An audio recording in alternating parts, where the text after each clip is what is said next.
Là, ce qu'on veut faire, c'est qu'on part avec de l'information. Excusez-moi, je vais tasser ça. Bon. On part avec ça ici. Je vais agrandir. Qui est un vecteur ou un tableau à une dimension d'entier. Ça pourrait être des chaînes de caractères, ça pourrait être ce que vous voulez, c'est pas vraiment important. Vous avez quelque chose en mémoire dans l'ordinateur, en mémoire vive, puis là vous voulez le transformer, puis pouvoir l'écrire dans un fichier sous forme de données séparées par des points-virgules. Donc, ici, il y a quelque part, on ne sait pas d'où est-ce qu'ils viennent ces chiffres-là. Moi, je les ai différents calculs qui ont été faits, puis là, au final, ça me donne ça ici. Ensuite de ça, moi, je vais l'écrire dans un fichier. Je ne l'écrirai pas dans cette vidéo-ci, je ne l'écrirai pas dans le fichier, mais je vais vous montrer la ligne, comment la créer. Et là, j'arrive ici, je dis, OK, ben, c'est ça que je veux. Puis, dans mon fichier, je veux créer une ligne qui va ressembler à ça. 1.2.3.4.5. Puis, pas de point-virgule à la fin. Comme ça. OK. Donc là, je regarde ce que j'ai. Il y a différentes façons de le faire. Avec ce qu'on connaît, la façon la plus simple, ça va être de boucler. Il y a d'autres façons qu'on peut utiliser. Je le montrerai par la suite. Ici, blablabla. J'enlève ces choses-là. Et on s'en aussi. Donc là, je boucle sur mon tableau. Je commence à la position 0, qui va être mon 1. Il ne faut pas que je dépasse, dans le fond, la longueur du tableau, qui est la position ici 4. Mais nombre.length, c'est 5. Donc ici, ça c'est 5. Donc à la fin, mon i va être à 4. 4 plus petit que 5, c'est vrai. Ça va être le dernier tour de boucle. Ça, on a vu ça plein de fois, fait que j'en parle pas plus ici. Il faut que je me crée une chaîne de fin, parce que c'est ça que j'avais fait ici. Chaîne d'écriture. On voit que c'est une chaîne vide au début. Puis là, ce que je vais faire, c'est ligne à écrire, plus égale nombre i. Premier tour de boucle, ça va être un 1. Puis il faut aussi que je mette quoi? Il faut que je fasse mon point-virgule.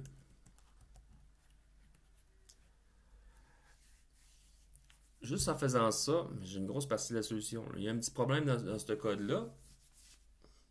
Je vais vous montrer par la suite. Mais on va aller voir ici console.writeLine.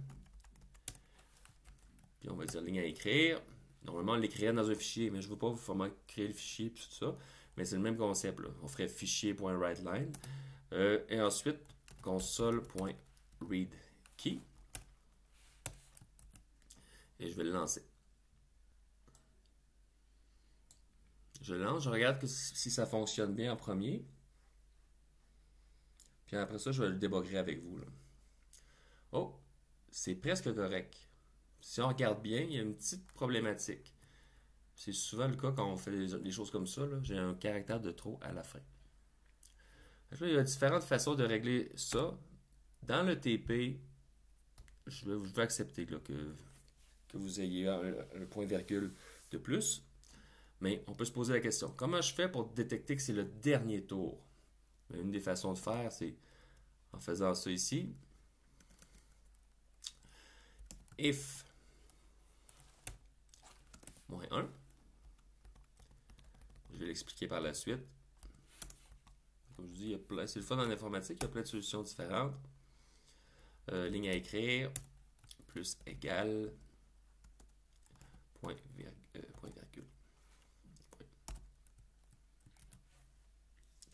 Je vais juste l'exécuter, puis après ça, on le regarde ensemble, voir si c'est correct.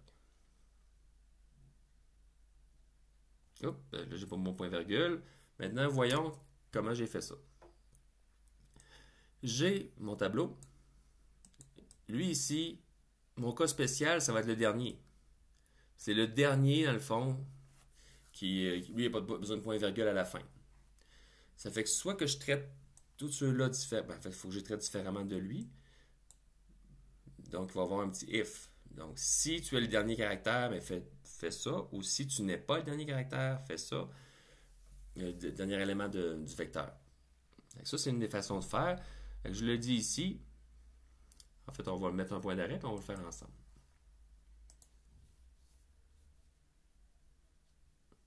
J'arrive ici, je suis à 0. I égale 0. Excuse-moi. Pas une insert que je veux. C'est ça ici. Je vais utiliser les boutons en haut. J'ai des problèmes avec mes touches fonctions. Et ça, j'avance. Le premier i, on l'a dit qu'il était égal à 0. Ben, nombre crochet i crochet, ben, ça va être 1 normalement. Dans la nouvelle ligne à écrire, là, il va être écrit seulement 1. Moi, je suis allé voir ça, je survole. Hop, c'est bien ça. C'est petit à l'écran, je ne sais pas comment agrandir en fait là, ce qu'on voit, là, mais c'est la chaîne de caractères qui contient 1. Ensuite de ça, si mon i est plus petit que la longueur du vecteur, donc la longueur c'est 5, ici.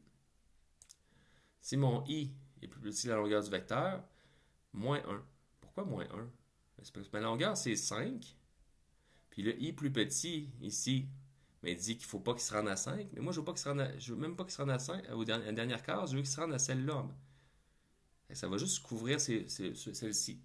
Il y a d'autres façons de l'écrire. Je ne le changerai pas parce que je suis en débogage, mais j'aurais pu écrire ici i plus petit ou égal à un nombre. C'est vrai. En tout cas, laissons-le comme ça, mais il y a d'autres façons de l'écrire. Je continue. Pouf, pouf. Dans ce cas-ci, je mets un point-virgule.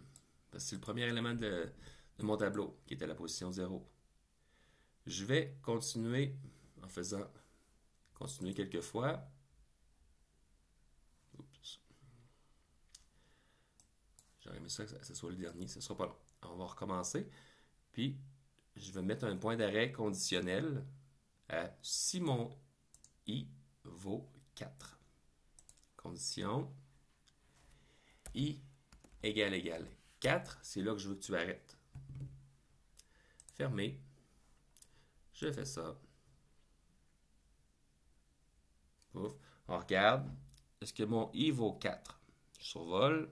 Oh, il vaut 4. Donc, point conditionnel, c'est très utile quand j'ai différents traitements dans ma boucle. Puis je vais arrêter un emplacement. Comme ça, je n'ai pas besoin de faire tous les tours de boucle jusqu'à me rendre au bon élément. J'arrive ici, i4. Là, normalement, il va avoir 4.